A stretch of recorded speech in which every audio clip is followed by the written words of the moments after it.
کہا جاتا ہے۔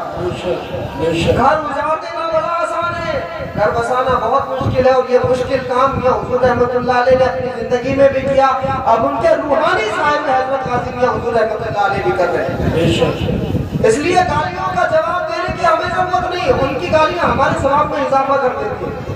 اچھا میں جہاں جاتا ہوں تقریباً ایک طبقہ تو ایسا ہے جنہوں نے یہ طے کر لیا اگر یہ ہوگا تو اس کی مخالفت ہی کر لیا۔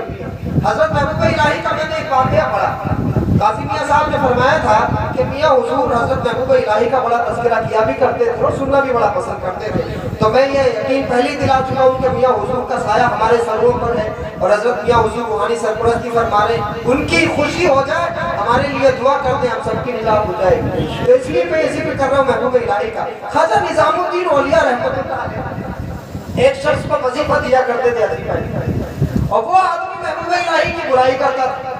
آج سے برائی کرنے والے کے حوالے سے اپنا نظریہ بدل لو، جو پیر کی برائی کرے نظریہ بدل لو آج سے۔ حضرت محبوب الہی کی برائی کرتا تھا ایک شخص، خواجہ نظام الدین اولیاء وظیفہ بھجوایا کرتے تھے، ہے نا الگ بات، بادشاہوں کے یہاں وظیفہ کس کو ملتا ہے؟ جو قصیدہ لکھ کر کے لاتا ہے۔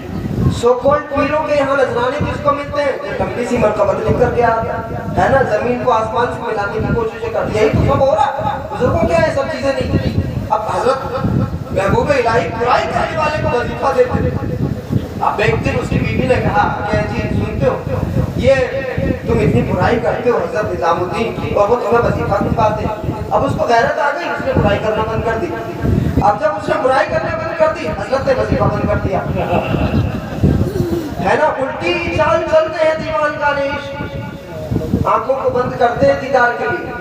تو دنیا وظیفہ اس کو دیتی ہے جو قصیدہ پڑھتا ہے۔ گودی میڈیا کو زیادہ پیسے کیوں مل رہے ہیں؟ قصیدہ پڑھ رہے ہیں گودی میڈیا، ہے نا، بڑا آسان ہے سمجھنا، لیکن ہمارے بزرگان دین کا بالکل الگ ہے۔ خواجہ نظام الدین اولیاء اس کو دیتے رہے وظیفہ جب تک وہ برائی کرتا، اب جب برائی اس نے بند کر دی حضرت نے وظیفہ بند کر دیا۔